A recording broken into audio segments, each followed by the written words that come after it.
Total 80ರಲ್ಲಿ. So ಇವಾಗ Samajwadi Party BJP ಎರಡು ನೆಕ್ ಟು ನೆಕ್ ಬರ್ತಾ ಇದೆ. ನೆಕ್ ಟು ನೆಕ್ ಇದ್ದಾವ. ಆದ್ರೆ ಇಂಡಿಯನ್ ನ್ಯಾಷನಲ್ ಕಾಂಗ್ರೆಸ್ ಅಲ್ಲಿ ಇನ್ನೂ ಇರಲಿಲ್ಲ, ಒಂದೇ ಇತ್ತು. 9 ಆಗಿದ್ದಾವ. 34, 9, 43 ಸೀಟ್ ಆಯ್ತು. ಹಾಫ್ ಫಿಗರ್ ದಾಳಿತಿಲ್ಲ ಇದು ಅವತರ ಪರಿಸ್ಥಿತಿ. ಅಲ್ಲಿ 43, ಇಲ್ಲಿ 30, 70 ಸೀಟ್ಗಳಾಗಿಬಿಟ್ಟು ಇಲ್ಲೇ ಇನ್ನೂ ಚೇಂಜ್ ಆಗೋ ಸಾಧ್ಯತೆಗಳಿದ್ದಾವೆ. ಅಂದ್ರೆ ಇದು ಗೇಮ್ ಚೇಂಜ್ ಮಾಡುವಂಥದ್ದು ಎಲ್ಲ ಸಾಧ್ಯತೆಗಳು. ಅಂದ್ರೆ ಇದು IPL ಫೈನಲ್ ಆದಂಗೆ ಐತಿದು. ಯಾವ್ದಪ್ಪ ಅಂತಂದ್ರೆ KKR ಪ್ಲಸ್ ಸನ್ ರೈಸರ್ಸ್ ಹೈದರಾಬಾದ್. ನಾವು ಯಾರು ಹೊಡಿತಾರೋ ಅಂತ ಅಲ್ಲ ಸರ್. ಇವಾಗ ನೋಡಿ ಸಮಾಜವಾದಿ ಪಾರ್ಟಿ ಇನ್ನೂ ಜೋರಾಗಿ ನಡೀತಾ ಇತ್ತು ಅಲ್ಲಿ. ಅಂದ್ರೆ ಯಾಕಪ್ಪ ಅಂತಂದ್ರೆ ಕಳೆದ ಇದರಲ್ಲಿ 5 ಸೀಟ್ಗಳು ಮಾತ್ರ ಆಯ್ಕೆ ಮಾಡಬೇಕು.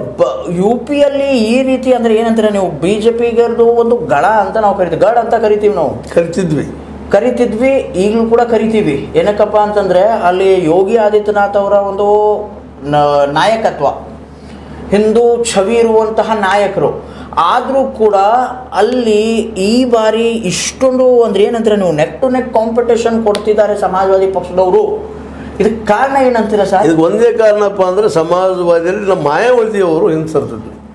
ಮಾಯಾವತಿ ಅವರು ಇದ್ದಿದ್ರೆ ದಲಿತ ಓಟುಗಳು ಸಹಜವಾಗಿ ಅಲ್ಲಿ ಡಿವೈಡ್ ಆಗ್ತಾ ಇತ್ತು. ಆ ಓಟುಗಳು ಕಾಂಗ್ರೆಸ್ಗೆ ಬಂದಿದ್ದಾವೆ, ಅದು ಕಾಣ್ತದೆ ಇಲ್ಲ. ಅದ್ರ ಜೊತೆಗೆ ಇನ್ನೊಂದು ನಮ್ಮ SP ಅವರಿಗೆ ಓಟ್ ಬಂದಿದ್ದಾವೆ.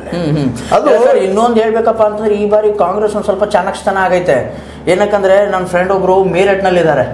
ಸೊ ಅವ್ರದ್ದು ಬರೇಲಿಯಲ್ಲಿದ್ದಾರೆ.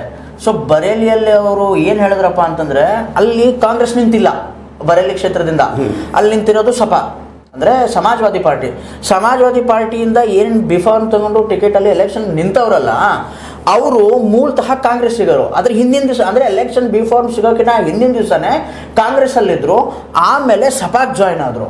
ಅಂದ್ರೆ ಇದರ ಅರ್ಥ ಏನಪ್ಪಾ ಅಂತಂದ್ರೆ ಕಾಂಗ್ರೆಸ್ಸಿಗರು ಎಕ್ಸಾಕ್ಟ್ ಆಗಿ ಹೇಳ್ಬೇಕಪ್ಪ ಅಂತಂದ್ರೆ ಬೇರೆ ಬೇರೆ ಪಾರ್ಟಿಯಿಂದ ಬಂದಂತ ಜನರಿಗೆ ಟಿಕೆಟ್ ಕೊಡೋಕಿನ್ನ ಅವ್ರದ್ದೇ ಪಕ್ಷದವ್ರನ್ನ ಬೇರೆ ಪಕ್ಷಕ್ಕೆ ಸೇರಿಸಿ ಟಿಕೆಟ್ ಕೊಡ್ತಾವ್ರೆ. ಅಂದ್ರೆ ಅಲ್ಲಿ ಏನಂತಾರೆ ನೀವು, ಒಂದು ರೀತಿ ನಂಬಿಕೆ ಉಳಿಸ್ಕೊಂಡು ಒಂದು ಒಗ್ಗಟ್ಟಿರ್ಲಿ. ಸರಿ ಅದ.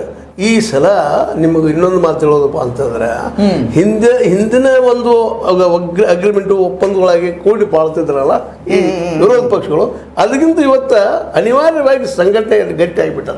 ಯಾಕಂದ್ರೆ ಇವರು IT CBI ಮತ್ತೊಂದು ಹೇಳ್ಬೇಕಾಗ್ಯದ, ಇಡೀ ದಾರಿಗಳಿಂದಾಗೆ ಇವ್ರು ವಿರೋಧಗಳು ಫಿಕ್ಸ್ ಆಗಿಬಿಟ್ಟಿದ್ರೆ ವರ್ಷದಿಂದ ಆಗೋದಿಲ್ಲಪ್ಪ ಅಂತೇಳಿ. ಹೀಗಾಗಿ ಇವತ್ತಲ್ಲಿ ಉತ್ತರ ಪ್ರದೇಶ ಮತ್ತು ಅದ್ರ ಜೊತೆ ಮಹಾರಾಷ್ಟ್ರ ಎರಡೂ ಕಡೆ ಇವತ್ತು BJP ಹೊಡೆದು ಬಿದ್ದುಬಿಟ್ಟದ. ಇನ್ನು ಬಿಹಾರದ ನೋಡ್ಬೇಕು, ಯಾಕಪ್ಪ ಅಂದ್ರೆ ಬಿಹಾರದಲ್ಲಿ ಯಾವ ರೀತಿ ಆಗ್ತದೆ ಏನೋ ಅಂತೇಳಿ. ಬಟ್ ಇವೆರಡರಿಂದಾಗಿ ಮಾತ್ರ ಇವತ್ತು ಇಲ್ಲಿ ಕಾಂಗ್ರೆಸ್ ಮತ್ತು SP, ಅಲ್ಲಿ ಮಹಾರಾಷ್ಟ್ರದಲ್ಲೇ ಕಾಂಗ್ರೆಸ್ ಮತ್ತು ನಮ್ಮ ಶಿವಸೇನೆ, ಅದ್ರ ಜೊತೆಗೆ ನಮ್ಮ NCP ಶರದ್ ಪವಾರ್, ಇವು ಯಶಸ್ವಿ ಆಗಿದ್ದಾರೆ. ಇದು ಮೋಸ್ಟ್ಲಿ ನಮ್ಮ ಮೋದಿ ಅವರ ಮತ್ತು ಶಾ ನಡೆದಿಲ್ಲ ಅಂತ. ಪ್ರವೀಣ್ ಸಿಂಗ್ ಅರೋನ್ ಅಂತ ಅವರು ಏನಂತಾರೆ ನೀವು, ಬರೇಲಿಯಲ್ಲಿ ಇದ್ರಲ್ಲ, ಬರೇಲಿ ತೆಗೆದಿದ್ದೀನಿ ಇವಾಗ ನಾನು. ಸೊ ಅವ್ರು ಒಂದು ಸ್ವಲ್ಪ ಹಿಂದೆ ಬೀಳ್ತವ್ರು ಇವಾಗ. ಸೊ ಭಾರತೀಯ ಜನತಾ ಪಾರ್ಟಿ ಅವರು ಗಂಗ್ವಾರ್ ಅವರು ಒಂದು ಸ್ವಲ್ಪ ಮುಂದೆ ಇದ್ದಾರೆ ಇವಾಗ.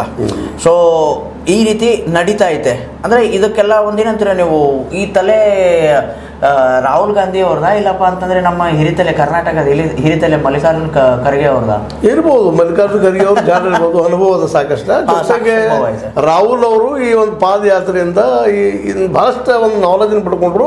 ಜನರ ಸಮಸ್ಯೆಗಳು ಏನಿದಾವೆ